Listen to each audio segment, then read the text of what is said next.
Pag ang gamit hindi sa iyo at pinakialaman mo, pagnanakaw din po yan, na lalo na hindi ka nagpapaalam. At higit pa doon, ang pera na hindi sa iyo, na pinakialaman mo, na kinuha mo, na hindi ka nagpapaalam, na hindi sa iyo ang pagmamay-ari, basta-basta man lang kinuha na hindi sa iyo pera, ay pagnanakaw din yan. Mas maigi kung nagpaalam ka na o umingin ka, pero kung makikialam ka, nagtiwala sa iyo may-ari, ganun-ganun lang na lamang, at pinakialaman mo dahil sa kakatihan ng iyong mga kamay at iyong palad, ay napakalaking kasalanan po at maaari ka makulong. Yan, dapat hindi mo pinapakialaman kung anong mga bagay, kagamitan, lalo-lalo na yung pera. Wag na wag mo papakialaman o pagnanakaw, kasi pag hindi ka nagpaalam na kinuha mo man lang hindi sa iyo ang pagmamay-ari, ay pagnanakaw na rin po yan.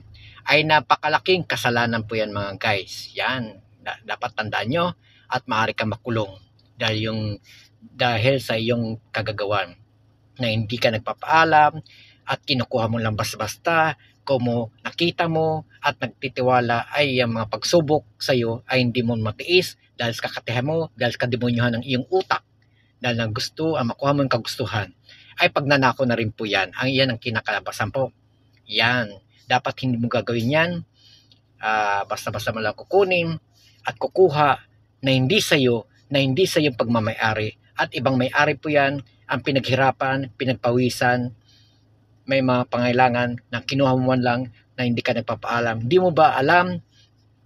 Yan mga ganyan, mga bagay na yan, pinaghirapan po yan, lalo na may mga pangailangan, basta hindi mo man lang sinabi, nagpapaalam, na kinuha mo man lang, hindi sa iyo. Ayan, dapat ganun lang dapat mga guys ha. Wala akong babanggitin, basta ang aking pera ay bigla na nawala. Yan mga guys, pagnanakaw na rin po yan. Malaking kasalanan po yan ang iyong ginawa. Ha?